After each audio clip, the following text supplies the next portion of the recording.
Okay, now that I've softened you up, I'm going to explain why we need to disband this conference as soon as possible. Okay, I'm up here to make like two sort of provocative, intentionally provocative points that are overlapping. The first one is that you should care far less about your children. The second point is that I am not a pronatalist, and you should not be either. Okay. No, you'll agree with me when this is over, I promise. Okay, point number one, care less about your kids. Relatively affluent, high-agency parents, precisely the kind of people who are in this room tonight, are investing excessive resources, time, and attention into their children. This overinvestment reduces the number of children parents feel comfortable having. It diminishes parents' own quality of life, and counterintuitively, it inhibits the full maturation and independence of the children subjected to this intense and unnatural parental focus. A useful model from biology are the concepts of K-selection species and R-selection species. Briefly, K-selected species, such as elephants, have relatively few offspring, but invest substantial time, resources, and care into each child's survival. R-selected species, in contrast, like insects, rabbits, fish, produce many offspring, but offer minimal parental intervention. These offspring are largely left to fend for themselves, with survival dependent on their individual adaptability, resilience, and ability to navigate unpredictable environments independently. For all of the pedants out there, yes, I am aware that humans are K-selected species. I get it. Nonetheless, given this framework, I am, however, suggesting that parents, again, precisely the kind of parents that are in this room, should instead adopt a more R-selected parenting strategy. So before I get into what that would entail, I want to first tell you what this overcompensated K-selection strategy looks like and why it's bad. So firstly, is this premise even true? Are parents investing too much time and resources in their kids? And anecdotally, the answer is certainly yes. Virtually every parent I know of school-age children within, again, the band of this broadly upper middle class, college-educated, professional milieu, are engaged in a kind of borderline pathological obsession with their kids' activities and interests to the point that it consumes everything their families do, or they're worried about being in an environment and community where that is the norm. It is also empirically true. Study after study after study over the last decade has documented that parental time investment in child activities has doubled since the 1970s, that heightened competition for college admissions has drastically escalated parental resource investment, and this is all premised on a broad cultural shift towards structured, intensive parenting practices. As far as I am aware, none of these trends are at all controversial or in dispute. And to illustrate precisely how distorted the incentives driving this hyper-intensive K-selection parenting have become, I will draw your attention to a recent and profoundly misguided statement by Vivek Ramaswamy from a few months ago. Yes, you may be familiar with this. For those of you who don't remember, he was weighing into the Christmas H-1B debate on X, and Vivek made what to my mind was a very incendiary case that the reason top tech companies often prefer foreign-born engineers to native-born Americans is because American culture has supposedly venerated mediocrity over excellence for decades. Vivek's prescription was that we need to celebrate math Olympiads and spelling bee champions instead of athletes, and that American kids urgently need fewer sleepovers and more math tutoring and weekend science competitions. While a profound political blunder, Vivek's statement nonetheless embodies precisely the perverse, anxiety-driven logic that has produced our runaway case selection problem.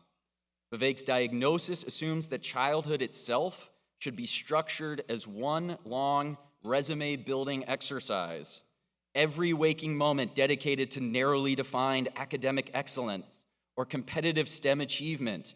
It assumes disastrously that obsessive micromanagement is the hallmark of effective parenting. And while parents and Americans rightly despise this kind of presumptuous advice, Americans unfortunately and increasingly live according to its precepts. My prescription instead: don't do this. Stay as far away from this as possible. Actively reject this. Your kids don't want this. It will not help them. You don't want this. It is completely and utterly the wrong approach to parenting. So what then would a more R-selected parenting strategy look like in its place? Practically speaking, this means, firstly, more kids. And it achieves this objective by radically scaling back structured activities, micromanaged schedules, and excessive parental oversight. Let your children encounter genuine boredom and require them to develop their own solutions to it. Allow them freedom to explore their own interests, even if those interests don't seem to be immediately productive or academically rigorous or likely to appear on a college resume. And yes, okay, this is probably the most controversial point of the whole speech, even if that includes playing video games and staring at their screens occasionally, that's fine. Encourage spontaneous, unsupervised play, real social interactions with peers without constant adult mediation, and trust them to navigate small risks independently. Your kids will learn that, you know what, I can just do things. Adopting this parenting approach would make the prospect of having more children feel far more manageable and appealing, precisely because it reduces both the perceived and actual cost, financial, emotional, and time, associated with each additional child. When parenting is redefined from an obsessive, resource-intensive exercise in micromanagement and resume building to something much more hands-off and organic, each child no longer represents an exponential increase in parental workload. Parents become free to allocate their attention to the things they want to do. Beyond merely increasing fertility, this approach, despite what Vivek would tell you, also, as it happens, would help revitalize precisely those cultural values that historically underpinned America's success. America's true historical advantage never stemmed from obsessively groomed spelling bee champions or math Olympiads. No, it came from generations raised to experiment boldly, to pursue unorthodox ideas, and to thrive in uncertain environments at the risk of death and destitution. Finally, yes, thank you. Finally, teach your children how to live rewarding, successful lives by visibly engaging in rewarding and successful lives yourself. Write the book you've always wanted to write. Build the company you've always wanted to build. Pursue excellence in whatever domain you are best equipped to do so. Include your kids in these endeavors when practical, and let them fend for themselves when it's not. So the economists in the room will tell you there is very little you can do to improve your children's fortunes beyond the genes you've bequeathed to them anyway. Biology remains undefeated. But you can demonstrate for them the possibilities of that inheritance by modeling it yourself.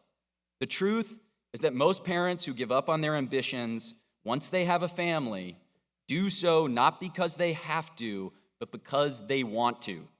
They may not tell themselves this, but it's true. Do not use your kids as an excuse to give up on the things you want to do with your life. This, more than anything, is the best lesson you can teach them. Okay, so part 2 now. Why I am not a pronatalist. The first part of this talk was about reducing the pressure on having children by relaxing the expectations for what it means to be a good parent. I want to apply this same approach to the idea of natalism itself. So why am I not a pronatalist? I am not a pronatalist because describing oneself as a pronatalist admits to the perversion of casting natalism into the realm of politics. Our most basic biological functions and drives are not political. They are not socially negotiated. They do not depend on, nor are they improved from, making them political. I do not want to participate in their politicization. I do not want to engage in that framing at all. That framing, to call yourself a pronatalist, is itself anti-natalist, since it implies the political legitimacy of antinatalism. One assumes the other.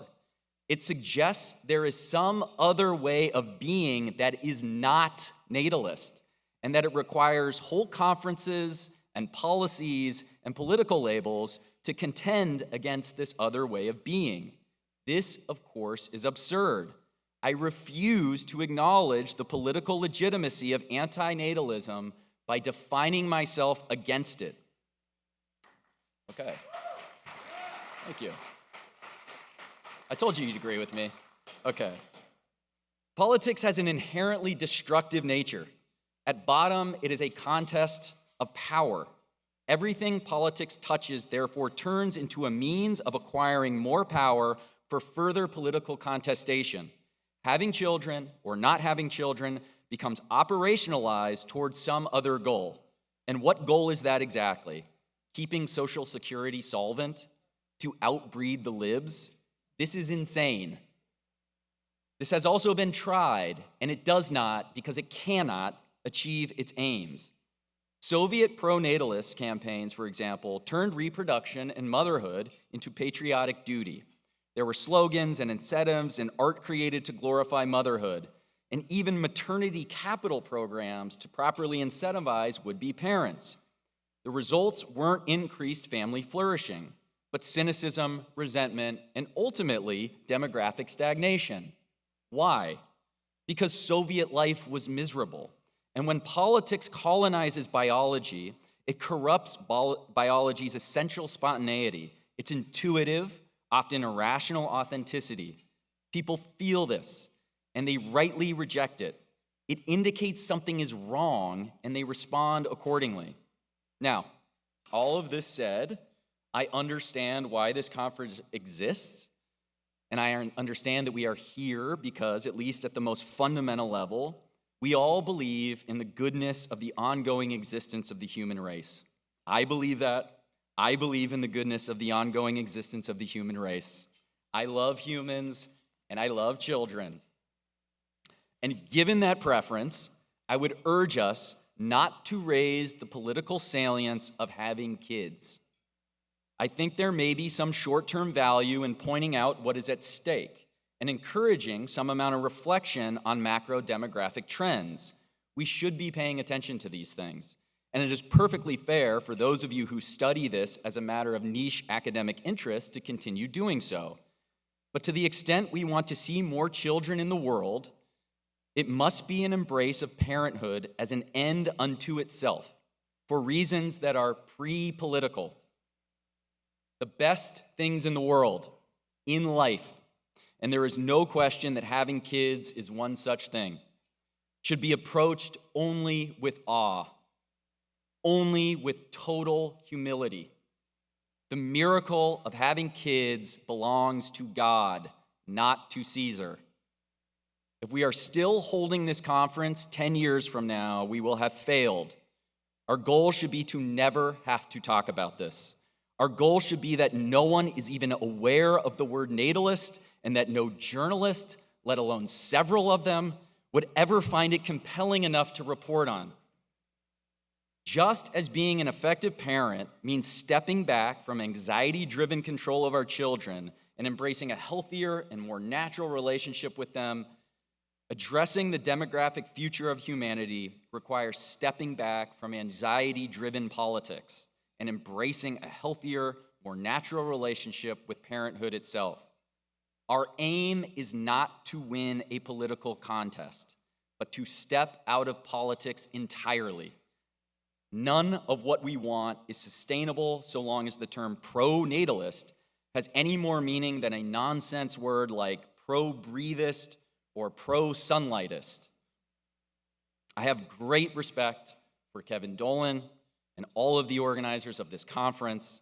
I have a great respect for my fellow speakers and all of you in attendance. I love you all dearly. I sincerely mean that. But I am praying, and I would ask you to pray with me for the day that we are never asked to gather for a natal conference again.